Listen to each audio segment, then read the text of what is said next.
Hello students, তো নিশ্চয়ই তোমরা সবাই পড়ছো। তো আগের ক্লাসে আমরা যেটা পড়িয়ে দিয়ে গিয়েছিলাম যে জারণ বিজারণের ধারণা। তো এখানে আমরা প্রাথমিক ধারণাটা পেয়েছিলাম যে কিছু কিছু রাসায়নিক বিক্রিয়াতে আছে যেখানে অক্সিজেন যুক্ত হয় কিংবা অক্সিজেন অপসারিত হয় কিংবা হাইড্রোজেন যুক্ত হয় কিংবা হাইড্রোজেন অপসারিত হয় কিংবা ক্লোরিন গ্যাস যুক্ত হয় কিংবা ক্লোরিন গ্যাস অপসারিত হয়। সেইগুলোকে আমরা দুটো ক্যাটাগরিতে ভাগ করেছিলাম, জারণ এবং বিজারণ। তো সমস্ত বিক্রিয়াতে তো আর এই সমস্ত গ্যাসগুলোর যে বিক্রিয়া অংশগ্রহণ করে না, তো সেক্ষেত্রে আমরা একটা নতুন পদ্ধতিতে বিক্রিয়াগুলো জারণ বিজারণ বিক্রিয়াটাকে আমরা জানার চেষ্টা করব। সেই জন্য আমরা এখানটা আয়নীয় তত্ত্বের সাহায্যে আমরা এই জারণ বিজারণটাকে জানার চেষ্টা করব। আয়নীয় তত্ত্বের সাহায্যে, আয়নীয় তত্ত্ব অর্থাৎ যেখানে আমরা ইলেকট্রন গ্রহণ বা বর্জন এই তত্ত্বের সাহায্যে কিন্তু আমরা এই জারণ বিজারণের ধারণাটাকে একটু স্পষ্ট করি। তো আমরা তার জন্য কয়েকটা উদাহরণ আমরা দেখব যেগুলো পরীক্ষার মাধ্যমে করা হয় বা যদি করি আমরা হাতে নাতে, সেখানে আমরা দেখব কি ঘটে না। যদি দেখি যে একটা যে কাঁচের যে গ্লাসের আমরা যদি তোমরা তুঁতে সবাই জানো যে নীল রঙের কেলাসাকার পদার্থ যে সার দোকানে পাওয়া যায়, সেইটার যদি দ্রবণ তৈরি করা হয়, নীল বর্ণের দ্রবণ তৈরি হবে। কপার সালফেট, তার সঙ্গে জল আছে, তাহলে কপার সালফেটের জলীয় দ্রবণ তৈরি হচ্ছে, এর বর্ণ কি নীল। তাহলে নীল বর্ণের কপার সালফেটের দ্রবণে যদি আমি একটা লোহার চামচ বা লোহার ছুরি আমি ডুবিয়ে রাখি, তাহলে লোহার ছুরি যদি আমরা ডুবিয়ে রাখি, দেখা যাবে যে যতটা অংশ ডুবিয়ে রেখেছিলাম এই অংশে কি হবে, লালচে রঙের একটা আস্তরণ পড়ে যাবে, লালচে একটা আস্তরণ পড়তে দেখা যাবে। তাহলে কি ঘটনাটা ঘটলো, আমি লোহার ছুরি নিয়েছি, তাহলে লোহার ছুরি নিয়েছিলাম, তাহলে আয়নীয় তত্ত্বের সাহায্যে আমরা প্রথম একটা এক্সাম্পল আলোচনা করছি, যে উদাহরণ 1, যেখানে আমরা লোহার ছুরিটাকে নিয়ে যে কপার সালফেট দ্রবণে ডুবিয়ে দিয়েছি। তাহলে দেখা যাবে ছুরির যতটা অংশ দ্রবণের মধ্যে ডোবানো ছিল সেই অংশটা একটা লালচে আস্তরণ পড়ে। তো বিক্রিয়াটা কি হয়েছে, তাহলে আয়রনও ছিল প্রথমে, কপার সালফেট ছিল আলাদা করে প্রথমে, কিন্তু এই যে আস্তরণটা পড়েছে এটা কিন্তু কপারের আস্তরণ পড়েছে। তাহলে নিশ্চয়ই কপারের আস্তরণ যেহেতু পড়েছে তাহলে FeSO4 উৎপন্ন করেছে, FeSO4 উৎপন্ন হয়েছে। অর্থাৎ এই দ্রবণটাকে যদি আমরা প্রথমে যদি দেখি, এইখানে কি আয়ন ছিল না, কপার Cu++ আয়ন ছিল, কিন্তু বিক্রিয়ার পরে যখন লোহাটা থিতিয়ে গেল তখন পরে দেখো এটা পূর্বে ছিল, আর পরে কি হবে না Fe2+ আয়ন চলে আসবে, এটা পরে। অর্থাৎ লোহার যে ছুরিটাকে ডুবিয়ে দেওয়ার পরে কিন্তু দেখা যাবে যে দ্রবণে Fe2+ আয়ন এসে গেছে। অর্থাৎ এই বিক্রিয়াটাকে আমরা যদি দেখি যে আয়নীয়গত দিক থেকে, প্রথমে একটা পরমাণু মানে এর কোনো আধান নেই, চার্জ নেই, কিন্তু এখানে দ্রবণে পরে দেখতে পাচ্ছি যে Fe2+ আয়ন একটা আছে, ফেরাস আয়ন আছে। তাহলে দুটো ইলেকট্রনকে সে ছেড়ে রেখেছে, কারণ আজ শূন্য হতে গেলে তাহলে দুটো ইলেকট্রন তো নেগেটিভ কণা আর দুটো ইলেকট্রন যোগ হয়ে মোটামুটি অভাব পূরণ করে নিষ্ক্রিয় হবে। অর্থাৎ বিক্রিয়ার পূর্বে পরে আয়রনটার এইরকম ঘটনা ঘটবে। আর এইটা হচ্ছে তাহলে কি আমরা দেখতে পাচ্ছি যে ইলেকট্রনকে ছেড়ে দিয়েছে, আয়রন পরমাণুটা ইলেকট্রনকে ছেড়ে দিয়ে আয়ন তৈরি করছে। তাহলে এইটা হচ্ছে কিন্তু একটা জারণ বিক্রিয়া বলে বলবো। আবার অপর দিকে এই যে কপার সালফেটের যেখানে বিজারণ বলে বলবো, সেখানে কি হয়েছে না, এখানে কপারের প্লাস বিক্রিয়ার পূর্বে কপার প্লাস আয়ন ছিল দ্রবণে, কিন্তু পরে যখন পরমাণু তৈরি হলো তাহলে সে কিন্তু কপার হয়েছে। তাহলে কি করে প্লাস দুটো ছিল, তাহলে নিশ্চয়ই দুটো ইলেকট্রন গ্রহণ করে সেইটা উৎপন্ন হয়েছে। তাহলে এইটা কিন্তু বিজারণ বিক্রিয়া। এই কপার সালফেট যে 2+ আয়নে ছিল সে কিন্তু পরমাণুতে পরিণত হয়েছে। তাহলে এইটা হচ্ছে কিন্তু আমাদের বিজারণ বিক্রিয়া, আর এইটা আমাদের জারণ বিক্রিয়া। তাহলে এই ক্ষেত্রে আমরা আয়ন তৈরি হওয়াটা দেখে, অর্থাৎ যে পজিটিভ আয়ন তৈরি হচ্ছে পরমাণু থেকে আয়ন তৈরি, অর্থাৎ আমরা যে ফার্স্ট উদাহরণটা পড়ছি যে পরমাণু থেকে আয়ন বা এদের ইন্টারঅ্যাকশনের জন্য পরিবর্তনের দরুন সেখান থেকে আমরা একটা জিনিস জানলাম যে জারণ বিক্রিয়া কোনটা আর হচ্ছে বিজারণ বিক্রিয়াটা কোনটা। ঠিক একইভাবে কোনো একটা পরমাণু যখন ভাবে আয়ন যেমন ভাবে তৈরি করে, সেই রকম আমরা কোনো যদি দেখি যে কোনো আয়ন থেকে উচ্চতর চার্জ বিশিষ্ট আয়নে পরিণত হচ্ছে, সেখানেও কিন্তু আমরা জারণ বিজারণটা দেখব।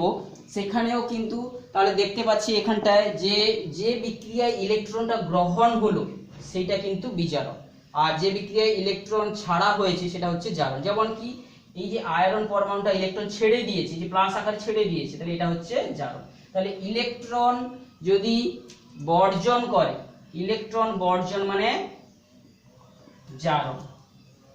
আর এখানে কি হয়েছে, ইলেকট্রন গ্রহণ হয়েছে, এই যে ইলেকট্রন গ্রহণ করেছে, ইলেকট্রন গ্রহণ মানে কি যে বিজারণ। তাহলে এইভাবে আমরা ইলেকট্রন গ্রহণ বর্জন তত্ত্বের উপর ভিত্তি করে কিন্তু যে একটা উদাহরণ দেখলাম যেখানে পরমাণু থেকে আয়ন তৈরি হচ্ছে, সেখানে আমরা একটা জানলাম যে জারণ বিজারণগুলো কি করে ঘটে। এরপরে একটা উদাহরণ আমরা চলে আসবো যেখানটায় দেখবো যে আয়নগুলো, অর্থাৎ আয়নগুলো উচ্চ আধান বিশিষ্ট আয়নে বা চার্জ বিশিষ্ট আয়নে পরিণত হচ্ছে। সেই রকম একটা এক্সাম্পল আমরা দেখবো যেখানে আয়ন থেকে আয়ন হচ্ছে, অর্থাৎ কম চার্জ বিশিষ্ট আয়ন থেকে আরো বেশি চার্জ বিশিষ্ট আয়নে পরিণত হচ্ছে। সেই রকম যে একটা উদাহরণ আমরা যদি দেখি, যেমন যে হলুদ রঙের যে ফেরিক ক্লোরাইড FeCl3, এটার বর্ণ কিন্তু হলুদ। এটা হলুদ বর্ণের ফেরিক ক্লোরাইডের দ্রবণে যদি আমি একটা বর্ণহীন স্ট্যানাস ক্লোরাইড SnCl2, এটা হচ্ছে স্ট্যানাস ক্লোরাইড, এটা হচ্ছে ফেরিক ক্লোরাইড, তাহলে স্ট্যানাস ক্লোরাইড। আমরা যোজ্যতা যদি কম থাকে তার নামে আস কথাটা আসে, আর যদি যোজ্যতা বেশি থাকে ইক কথাটা আসে, ফেরিক ক্লোরাইড। তাহলে স্ট্যানাস ক্লোরাইড বর্ণহীন, এটা বর্ণহীন স্ট্যানাস ক্লোরাইডের সঙ্গে হলুদ রঙের ফেরিক ক্লোরাইডের যদি বিক্রিয়া ঘটানো হয়, দেখা যাবে যে কি সবুজ রঙের ফেরাস ক্লোরাইড FeCl2, এটা কি সবুজ রঙের ফেরাস ক্লোরাইড উৎপন্ন হবে, আর সঙ্গে সঙ্গে বর্ণহীন যে স্ট্যানিক ক্লোরাইড SnCl4, স্ট্যানিক, এটা হচ্ছে কি স্ট্যানিক ক্লোরাইড। তাহলে এইখানে দেখতে পাচ্ছি যে এই বিক্রিয়াটাতে এইখানে যে আয়নটা ছিল Fe2+ আয়ন ছিল, এখানে স্ট্যানাসে যে আয়নটা ছিল Sn2+ আয়ন ছিল। কোন যৌগের মধ্যে যে প্রথমের দিকে অংশটা ধাতব অংশটা থাকে তাকে প্লাস আয়নে আয়ন থাকে, আর এখানে যে আয়নটা উৎপন্ন হয়েছে Fe, সেটা কিন্তু 2+, সরি এখানটা Fe3+ ছিল, এখানটায় 2+, আর এটা উৎপন্ন হয়েছে Sn4+, SnCl4 মানে কি Sn4+। তাহলে এই যে এটা বেশি আয়ন থেকে অর্থাৎ Fe3+ থেকে হয়েছে Fe2+, অর্থাৎ নিশ্চয়ই কি করেছে, ও একটা ইলেকট্রন গ্রহণ করে এইটা হয়েছে, এইটাকে কি বলা হবে, বিজারণ। তাহলে উচ্চ চার্জ বিশিষ্ট আয়ন থেকে যদি নিম্ন চার্জ বিশিষ্ট আয়ন তৈরি হয়, তাহলে সেটাকে বলা হবে বিজারণ। অর্থাৎ ইক যে আয়ন থেকে যদি আস আয়ন তৈরি হয়, এটা ইক আয়ন ছিল, এটা আস আয়ন তৈরি হয়েছে, এটা কি বিজারণ বিক্রিয়া, ইলেকট্রনটা গ্রহণ করেছে।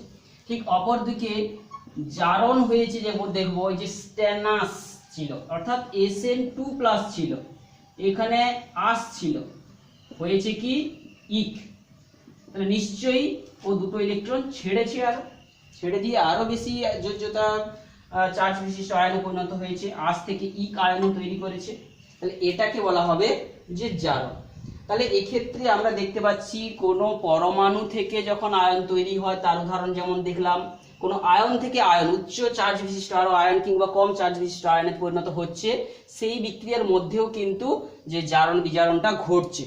তাহলে জারণ বিজারণ কিন্তু যে কোনো বিক্রিয়া, আমাদের বইতে আরো কয়েকটা এক্সাম্পল দেওয়া রয়েছে, তো সেইগুলোতেও যদি দেখি এই পরমাণু থেকে হয় আয়ন তৈরি হচ্ছে, না হলে আয়ন থেকে আয়ন তৈরি হচ্ছে। যেমন যদি দেখি এক্সাম্পল হিসাবে আমরা দুটো এক্সাম্পল নয়, এগুলো দুটো টাইপের কথা বললাম। এই এক্সাম্পলগুলোর মধ্যে তাদের মধ্যে আমরা এগুলো আলোচনা করলাম। আর একটা এক্সাম্পল, যদি তুঁতের দ্রবণে, কপার সালফেটের দ্রবণে যদি জিঙ্ক যোগ করি, এটা হচ্ছে জিঙ্ক, তাহলে ঠিক একই রকম ভাবে এটা যে বর্ণহীন ছিল, জিঙ্কের উপর কিন্তু লালচে রঙের আস্তরণ পড়তে থাকবে, অর্থাৎ জিঙ্ক প্লাস CuSO4, সেখানেও কিন্তু ZnSO4 প্লাস Cu, অর্থাৎ দেখবো যে এখানে Cu2 প্লাস আয়নটা ছিল, সেখান থেকে হয়েছে শুধু Cu, অর্থাৎ দুটো ইলেকট্রন নিয়ে এসে এটা হয়েছে। আবার যদি জিঙ্কের কথা ধরি, জিঙ্ক ছিল কিন্তু পরমাণু অবস্থায় দুটো ইলেকট্রন ছেড়ে দিয়েছে, যোগ করেছে, নিয়ে এসে ছেড়ে দিয়েছে মানে মাইনাস করেছে, করে Zn+2 উৎপন্ন করেছে। তাহলে এটা হচ্ছে জারণ হয়েছে আর এটা হচ্ছে বিজারণ হয়েছে।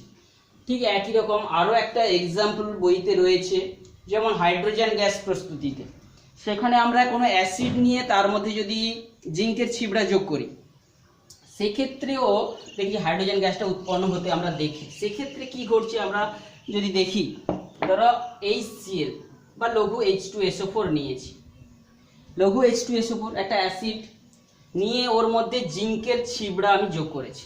জিঙ্কের ছিবড়া মানে ছোট ছোট করে টুকরো টুকরো কাটা জিঙ্কের ছিবড়া যোগ করলে দেখা যাবে যে হাইড্রোজেন গ্যাস একটা উৎপন্ন হয়। যে গ্যাসটা উৎপন্ন হয় সেটা যে হাইড্রোজেন, তার প্রমাণ আমরা করতে পারি গ্যাসটাকে সংগ্রহ করে তার মধ্যে আগুন জ্বালালে নীল শিখায় জ্বলে, কিংবা আর উৎপন্ন হবে কি ZnSO4। তাহলে এখানে দেখতে পাবো যে জিঙ্ক যেটা ছিল সেখান থেকে হলো Zn2 প্লাস আয়ন, তাহলে দুটো নিশ্চয়ই ইলেকট্রন ছেড়েছেও, দুটো এই ছেড়ে দিয়েছে, এটা আয়ন হয়েছে। ঠিক একই দিকে এখানে হাইড্রোজেন কিন্তু প্লাস আয়নে ছিল, ওখান থেকে হাইড্রোজেন গ্যাস হয়েছে, মানে কি হাইড্রোজেন তাহলে একটা ইলেকট্রন নিয়েছে। তাহলে এই প্লাস আয়ন থেকে যখন একটা পরমাণু তৈরি হচ্ছে, কিংবা একটা পরমাণু থেকে প্লাস আয়ন তৈরি হচ্ছে, তাহলে এখানে ইলেকট্রন সে বর্জন করেছে, ইলেকট্রন বর্জন হয়েছে, আর এখানে ইলেকট্রন গ্রহণ হয়েছে। তাহলে এই ইলেকট্রন বর্জন বা গ্রহণের উপর ভিত্তি করে আমরা এটাকে বলছি কি জারণ, আর এটাকে বলছি বিজারণ। এই রকম ভাবে আমরা জারণ বিজারণের আরো একটা নতুন দিক আমরা তুলে ধরলাম। তাহলে দেখতে পাচ্ছি কোনো একটা রাসায়নিক বিক্রিয়ায় যদি ইলেকট্রনকে গ্রহণ করে, তো অপরজন নিশ্চয়ই বর্জন করছে, কারণ ইলেকট্রন তো ধ্বংসপ্রাপ্ত হয় না বা ইলেকট্রন হারিয়ে যাবে না। তাহলে ইলেকট্রন কেউ যদি ছাড়ে, তাহলে নিশ্চয়ই অন্য কেউ একজন ইলেকট্রনটাকে সে গ্রহণ করবে। তো এইভাবে তাহলে আমরা বলতে পারি কি জারণ এবং বিজারণ কিন্তু একই সঙ্গে ঘটবে কোন রাসায়নিক বিক্রিয়ায়। তাহলে আজকের ক্লাসে আমরা যেটা জানলাম যে আয়নীয় তত্ত্ব বা ইলেকট্রন গ্রহণ বর্জন তত্ত্বের সাহায্যে আমরা কিন্তু স্পষ্ট করে ফেললাম যে যে কোনো রাসায়নিক বিক্রিয়া হোক না কেন সেটা জারণ বা বিজারণ প্রকারের মধ্যেই পড়ে যাবে। কারণ কি, রাসায়নিক বিক্রিয়া হতে গেলে ওই পদার্থগুলোর মধ্যে কি হয় না ইলেকট্রনের আদান প্রদান ঘটতে থাকে। তো এই রকম ভাবে তাহলে আমরা যে সংক্ষেপে আলোচনাটা করে নিতে চাইছি, ওভারঅল কি শিখলাম যে জারণ, জারণ মানে কি যে অক্সিজেন সংযুক্ত হবে বা যুক্ত হবে, কিংবা ক্লোরিন যুক্ত হবে, কিংবা হাইড্রোজেন অপসারিত হবে। আর আজকে যেটা শিখলাম যে ইলেকট্রন বর্জন করলে তবেই সেটা হবে জারণ। অপরদিকে বিজারণ হিসাবে আমরা কি দেখলাম, বিজারণ পাঠে আমরা কি দেখলাম, যদি কোনো রাসায়নিক বিক্রিয়াতে কোনো একটা রাসায়নিক বিক্রিয়া ঘটছে যেখানটা কি হবে অক্সিজেন মুক্ত হয়ে যাচ্ছে, অর্থাৎ অক্সিজেন ছেড়ে চলে যাচ্ছে, কিংবা হাইড্রোজেন এসে যুক্ত হয়ে যাচ্ছে, কিংবা ক্লোরিন মুক্ত হয়ে যাচ্ছে, এটা হচ্ছে যুক্ত, এটা হচ্ছে মুক্ত, বোঝা গেছে, এটা মুক্ত হয়ে যাও, এটা হচ্ছে যুক্ত হয়ে যাও। আর কি যে ইলেকট্রন যদি গ্রহণ করে নেয়, তাহলে এখানে ইলেকট্রন বর্জন হচ্ছিল, এখানে ইলেকট্রন গ্রহণ, তাহলে সেই বিক্রিয়াগুলোকে বলা হবে জারণ বিক্রিয়া, আর বিজারণ বিক্রিয়া। তো এই ক্ষেত্রে আমরা দুটো জিনিসের ধারণাটা চলে আসবে যে জারক দ্রব্য আর হচ্ছে বিজারক দ্রব্য। জারক দ্রব্য না যে সমস্ত পদার্থগুলো কি করে অপর পদার্থকে জারিত করে, যে সমস্ত পদার্থগুলো কি করে না অপর পদার্থকে জারিত করে কিন্তু নিজে বিজারিত হবে, তাকেই বলা হবে জারক দ্রব্য। তো অর্থাৎ অপরকে কি করবে, সে জারিত করবে, অর্থাৎ অপরকে যা ঘটনাটা ঘটাচ্ছে তার উপর নামকে ভিত্তি করে তার পদার্থটা সংজ্ঞায়িত হচ্ছে। তাহলে অপরকে জারিত করে নিজে বিজারিত হবে, নিজে বিজারিত, সেটাকে বলা হবে জারক দ্রব্য। আর বিজারক দ্রব্য কাকে বলা হবে, যে অপরকে কি করবে, বিজারিত করবে, অপরকে বিজারিত করবে আর নিজে জারিত হবে, সেইটা হবে বিজারক দ্রব্য। তো আমরা একটা এক্সাম্পল দিয়ে আমরা কোন পদার্থটাকে জারিত করেছে কোন পদার্থটাকে বিজারিত করেছে সেইটা আমরা এখন জানার চেষ্টা করব, যে কোনটা জারক পদার্থ কোনটা বিজারক পদার্থ।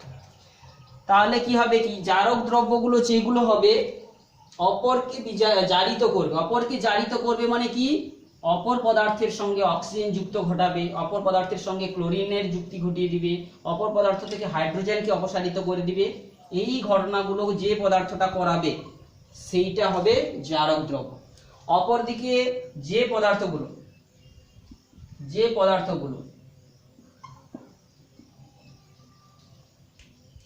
এখানে যে পদার্থগুলো তাহলে যে পদার্থগুলো কি করবে, বিজারণ ঘটাবে মানে কি, কোনো পদার্থের থেকে অক্সিজেনকে সরিয়ে ফেলবে, কোনো পদার্থ থেকে হাইড্রোজেনকে যুক্ত করে দেবে, কোনো পদার্থ থেকে ক্লোরিনকে মুক্ত করে আনবে বা ইলেকট্রন গ্রহণ করতে সাহায্য করবে, সেইগুলোকে বলা হবে বিজারক দ্রব্য। তো নিশ্চয়ই তোমরা বুঝেছো যে কোনটা জারণ কোনটা বিজারণ ঘটনা ঘটছে এবং কোনটা জারক পদার্থ এবং কোনটা বিজারক পদার্থ, নিশ্চয়ই তোমরা ঠিক বুঝেছো। তো আমরা একটা এক্সাম্পল দিয়ে বুঝিয়ে আমরা ব্যাপারটা আজকে শেষ করব, যে জারণ বিজারণ আর জারক বিজারক দ্রব্য। একটা আমরা উদাহরণ বই থেকে এগুলো করার চেষ্টা করছি। যেমন ধরো একটা বইতে এক্সাম্পল করতে দেওয়া রয়েছে, যেমন রয়েছে সোডিয়াম, তার সঙ্গে কি হলো, হাইড্রোজেন যুক্ত হয়ে হলো 2NaH। তাহলে এই যে একটা বিক্রিয়াটা দেখতে পাচ্ছি, হাইড্রোজেন যুক্ত হচ্ছে সোডিয়ামের সঙ্গে, এটা হচ্ছে একটা বিজারণ বিক্রিয়া, অর্থাৎ সোডিয়ামের বিজারণ হচ্ছে। তাহলে এখানটায় সোডিয়াম এর বিজারণ হচ্ছে, তাহলে হাইড্রোজেনের তাহলে জারণ হচ্ছে, হাইড্রোজেনের জারণ হচ্ছে। কে জারক পদার্থ, তাহলে হাইড্রোজেনে যদি বিজারণ হয় তাহলে সে নিজে বিজারিত হচ্ছে, অপরকে সে জারিত করছে, তাহলে সোডিয়াম হচ্ছে জারক দ্রব্য। বোঝা গেছে? সোডিয়াম অপরের কাছ থেকে ইলেকট্রন গ্রহণ করে, সেই জন্য কি হয়েছে, তো আমরা এখানটায় যদি দেখছি সোডিয়াম হচ্ছে সোডিয়ামের সঙ্গে এসে হাইড্রোজেন যুক্ত হয়েছে, তাহলে সোডিয়ামের বিজারণ হয়েছে। আর তো এক্ষেত্রে একটা আমি ইলেকট্রনীয় তত্ত্বের সাহায্যে এটাকে আমাদের বুঝতে হবে। সোডিয়াম এখানে প্লাস আয়ন ছিল, হয়ে গেছে কিন্তু এখানে সোডিয়াম পরমাণু অবস্থায় ছিল, ও একটা ইলেকট্রন ছেড়ে দিয়েছে, ছেড়ে দিয়ে কি হয়েছে, সোডিয়াম প্লাস আয়ন হয়েছে, তাহলে এখানে ইলেকট্রন ছেড়েছে, তাহলে সোডিয়ামের কিন্তু জারণ হয়েছে, সোডিয়াম ইলেকট্রন ছেড়ে দিয়েছে, তাহলে সোডিয়ামের জারণ হয়েছে, আর হাইড্রোজেনের বিজারণ হয়েছে। হাইড্রোজেনের কথাটা যদি ধরি, হাইড্রোজেন পরমাণু অবস্থায় ছিল, সেখান থেকে কিন্তু ইলেকট্রন নিয়ে H- আয়ন তৈরি করেছে, অর্থাৎ হাইড্রোজেন পরমাণুটা একটা ইলেকট্রনটাকে নিয়ে হাইড্রোজেন আয়ন মাইনাস আয়ন তৈরি করেছে। বোঝা গেছে? তো দুটো হাইড্রোজেন নিয়ে H2 আয়ন তৈরি করছে, দুটো ইলেকট্রন নিয়ে। এই একই রকম ভাবে দুটো সোডিয়াম আয়ন আর দুটো ইলেকট্রন ছেড়েছে। এইভাবে দেখতে পাচ্ছি বিক্রিয়াটাতে সোডিয়ামটার কিন্তু জারণ হয়েছে, হাইড্রোজেনটার বিজারণ হয়েছে। তাহলে সোডিয়ামের যদি জারণ হয় তাহলে সোডিয়াম হচ্ছে বিজারক দ্রব্য, আর হচ্ছে কি হাইড্রোজেন এখানে জারক দ্রব্য হয়ে গেছে। বোঝা গেছে? এই রকম ভাবে আমরা এখানটায় ইলেকট্রনীয় তত্ত্বের সাহায্যে কিন্তু এদের রেট আমাদেরকে বুঝতে হলো, কারণ যেখানে একটা পদার্থের সঙ্গে বিক্রিয়া ঘটেছে, তো যেখানে আরো কয়েকটা এক্সাম্পল আছে নিশ্চয়ই, সেখানে কোনটাতে অক্সিজেন অপসারণ ঘটেছে কিংবা আয়নের পরিবর্তন ঘটেছে, সেগুলো দেখে আমরা জারণ বিজারণগুলোকে আমরা সহজে বুঝতে পারবো। তো তোমরা বইটাকে ভালো করে পড়ে তারপরে ক্লাসের জন্য প্রস্তুতি নেবে তোমরা।